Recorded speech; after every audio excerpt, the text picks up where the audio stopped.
Hello students, मी सम्राट पोद्दार. तर आपण बघायला आलो आपला चॅप्टर चालू आहे फ्लो मेजरमेंट. त्यामधला आपला पॉईंट चालू आहे ऑरिफाईस प्लेट. ठीक आहे. तर ऑरिफाईस प्लेट म्हणजे काय, तर हे आपण मागच्या लेक्चरमध्ये थोडंफार इंट्रोडक्शन बघितलं आहे.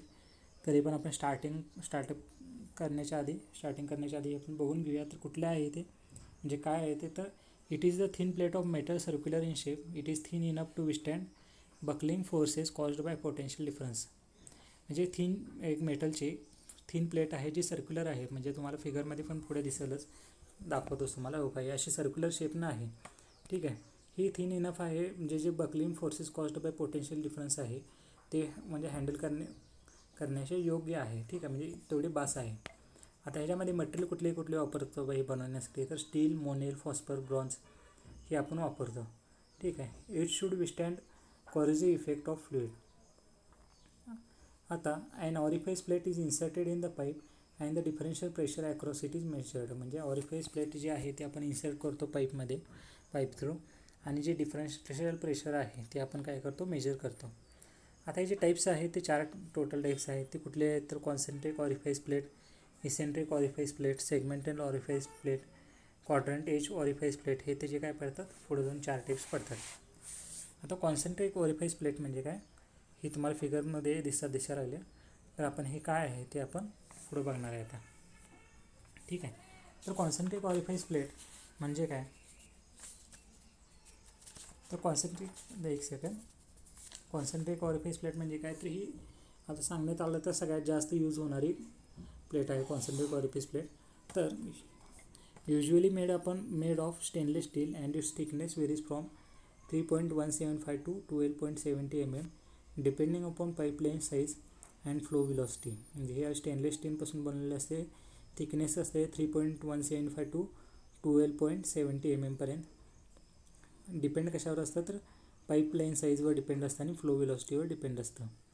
आता ह्याच्यामध्ये काय असतं, ह्याच्यामध्ये सर्क्युलर होल असतं. इन मिडल आता मध्ये जे तुम्हाला सर्क्युलर होल दिसायला आले, ठीक आहे, फिगर नंबर पहिली. ठीक आहे, पहिली जी फिगर आहे त्यामध्ये जे तुम्हाला सर्क्युलर दिसायला लागले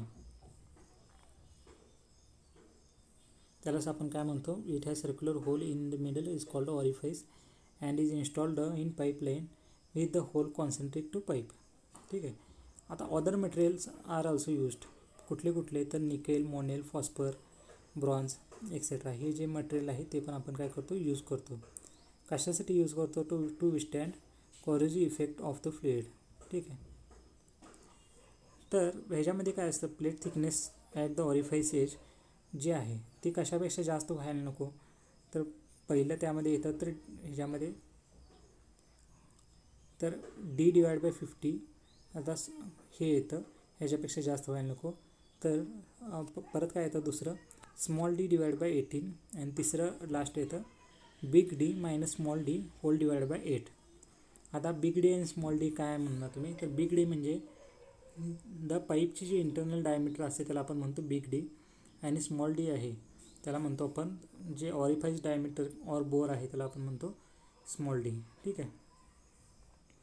तर बिग D म्हणजे इंटरनल डायमीटर ऑफ पाईपचे जे इंटरनल डायमीटर आहे /50, ह्याच्यापेक्षा जास्त प्लेटची जी थिकनेस आहे ऑरिफाईस एजला ते वाढायला नको.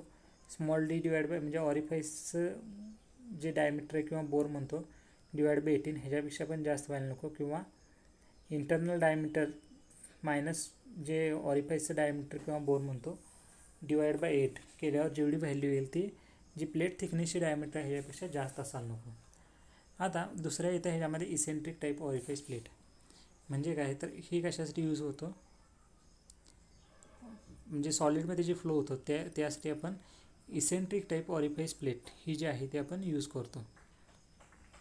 आता ही काय आहे, तर सिमिलर टू म्हणजे कॉन्सन्ट्रिक प्लेट जी आपण मगाशी सांगितली तुम्हाला त्याच्याबरोबर सिमिलर्स आहे, एक्सेप्ट फॉर तर काय, ते ऑफसेट होल जे दाखवले त्या म्हणजे ते एक्सेप्ट आहे.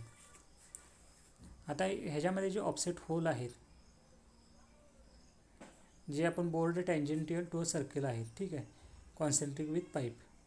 आता लोकेशन ऑफ बोर प्रिव्हेंट कशापासून, तर डॅमिंग ऑफ सॉलिड मटेरियल और फॉर्जिंग पार्टिकल्स. ठीक आहे, त्यामुळे ही कशासाठी युजफुल आहे? For measuring fluids containing solid oils containing water and wet stream, ह्याच्यासाठी काय आहे?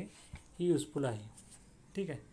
तर आता ह्याच्यामध्ये पुढे जाऊन आपल्याला काय कळतं, तर ही आपण कशासाठी यूज करू शकतो, तर आणि ही म्हणजे मेन आपण जी आपण यूज करतो ती सॉलिडसाठीच यूज करतो. पण हे आणि कशासाठी यूज होते, तर लिक्विड फ्लुइड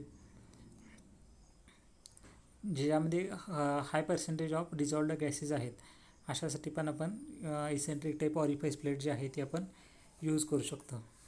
आता इसेंट्रिक ऑरिफाईस प्लेट आहे ते आपण कशाबरोबर इन्स्टॉल करतो, तर bore tangential to upper surface of the pipe ह्याबरोबर इन्स्टॉल करतो.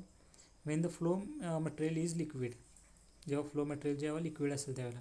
आणि टँजेंटियल टू लोअर सरफेस कधी यूज करतो, जेव्हा फ्लुइड जे आहे ते गॅस आहे त्यावेळेला आपण काय करतो, टँजेंटियल टू लोअर सरफेस आपण यूज करतो. ठीक आहे.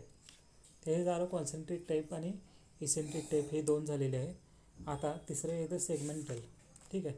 सेगमेंटल टाईप ऑरिफाईस प्लेट म्हणजे काय आपल्याला बघायचं येतं, तर it is also used for same type of service as eccentric orifice plate. म्हणजे इसेंट्रिक सारखंच आपण सेगमेंटल टाईप ऑरिफाईस प्लेट जी आहे ती पण आपण यूज करतो. आता ह्याच्यामध्ये काय असतं, it has hole which is a segment of a circle. ठीक आहे. Whose diameter is 98% of pipe diameter. आता segmental orifice plate is installed with the dam horizontal and with the chord section of the opening conduit with the lower surface of the pipe. ठीक आहे. जी ही जवळजवळ same म्हणली तर इसेंट्रिकची म्हणजे मागची जी शिकवली eccentric type orifice plate जी शिकवलं त्याबरोबरच असते, म्हणजे त्यासारखीच असते. ह्याच्यामध्ये काय असतं, ह्याच्यामध्ये एक होल असतं सेगमेंट ऑफ सर्कल, बरोबर तुम्हाला फिगरमध्ये दिसते त्याप्रमाणे. जे डायमीटर किती असते, तर 98% ऑफ पाईप, म्हणजे पाईपच्या 98% एवढी असते. आता ही सेगमेंटल ऑरिफाईस प्लेट जी आहे ती आपण इन्स्टॉल करतो हॉरिझॉन्टल म्हणजे विथ अ हॉरिझॉन्टल डॅम, आणि त्याचं जे सेक्शन आहे ते कर्ड सेक्शन आहे ते opening conduit with the lower surface of the pipe. ठीक आहे. हे आपण यूज करतो सेगमेंटल टाईप ऑरिफाईस प्लेट आपण यूज करतो. आता फोर्थ आणि लास्ट येते क्वाड्रंट एज ऑरिफाईस प्लेट. आता ही काय कुठे यूज करतो, तर ही आपण यूज करतो for flow such as heavy curdles, syrups, slurries and viscous flows. ह्याच्यामध्ये आपण क्वाड्रंट एज ऑरिफाईस प्लेट आपण यूज करतो. आता ही कशी कन्स्ट्रक्ट केलेली असते, म्हणजे अशी कन्स्ट्रक्ट केलेली असते की जे राउंडेड क्वार्टर सर्कल सारखं असतं. ठीक आहे. It is constructed in such a way that the edge is rounded to form a quarter circle.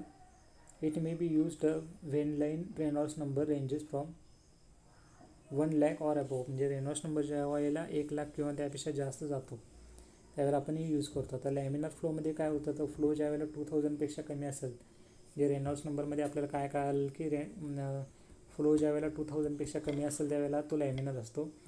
4,000पेक्षा ज्यावेळेला जास्त असतो त्यावेळेला तो टर्ब्युलंट असतो, हे आपल्याला कळालेलं असतं. ठीक आहे. ते आपल्याला लॅमिनार अँड टर्ब्युलंटमधनं आपल्याला हे कळालेलं होतं. तर ह्याच्यामध्ये आपल्याला काय कळालं की बाबा हे जे इट मे बी यूज ज्यावेळेला रेनॉल्ड्स नंबर 1,00,000पेक्षा जास्त जातो त्यावेळेला आपण काय करतो, हे म्हणजे यूज करतो, हे आपल्याला इथं कळालेलं आहे. ठीक आहे. तर ह्याच्यामध्ये पुढे जाऊन आपल्याला काय कळतं की बाबा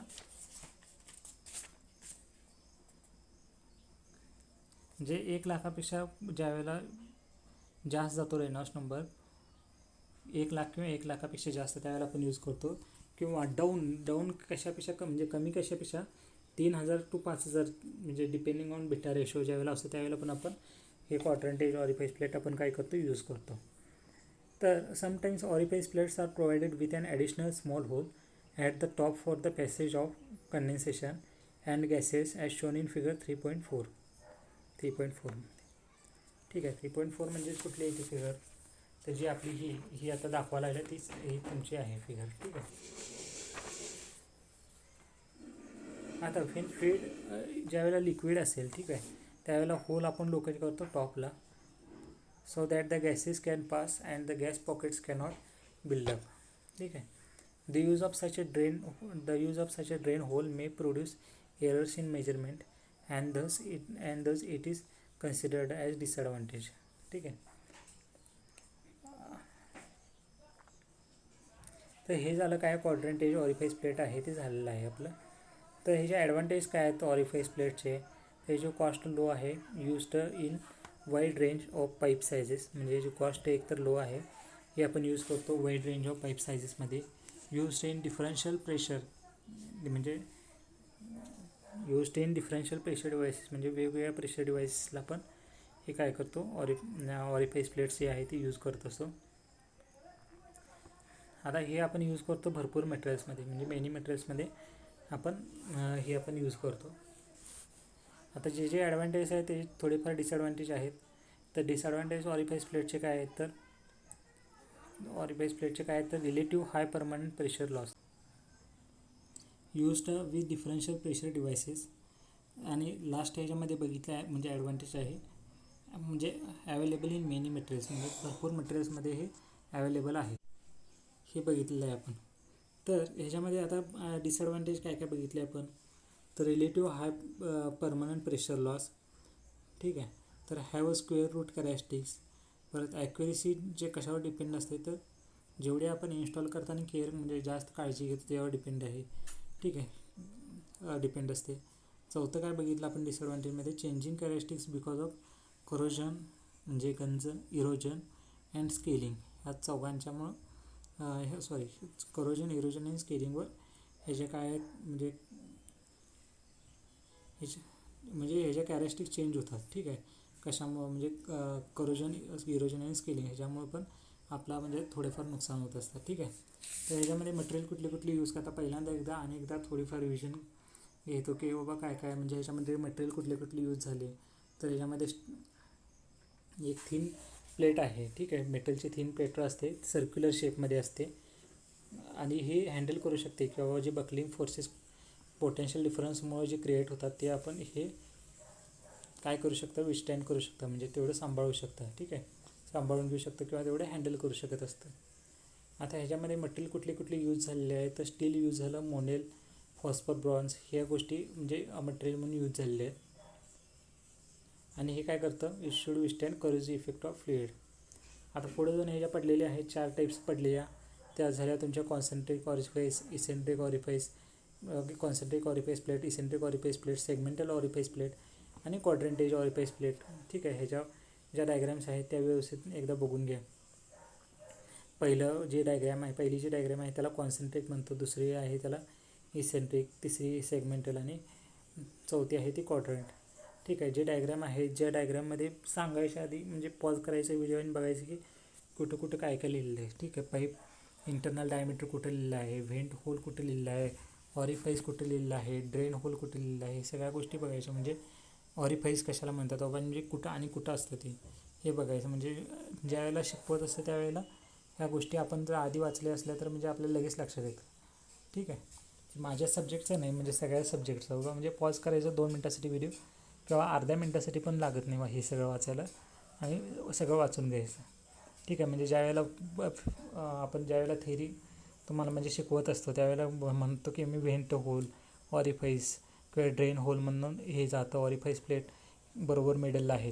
तर तुम्ही नुसतं ऐकत बसता तर ते तुम्हाला कळतं की हां ऑरिफाईस सरांनी म्हणलेलं हां हे इथं हां बरं हे जे कॅरेक्टरिस्टिक्स असे आहेत. ठीक आहे, बरं हे मटेरियल कुठलं, हां इथं ऑरिफाईसला हे मटेरियल यूज झालं, हे तुम्हाला म्हणजे काय कळत जात असतं. ठीक आहे, तर अशा प्रकारे आजचं लेक्चर आपलं इथंच आपण स्टॉप करत आहे. Thank you everyone.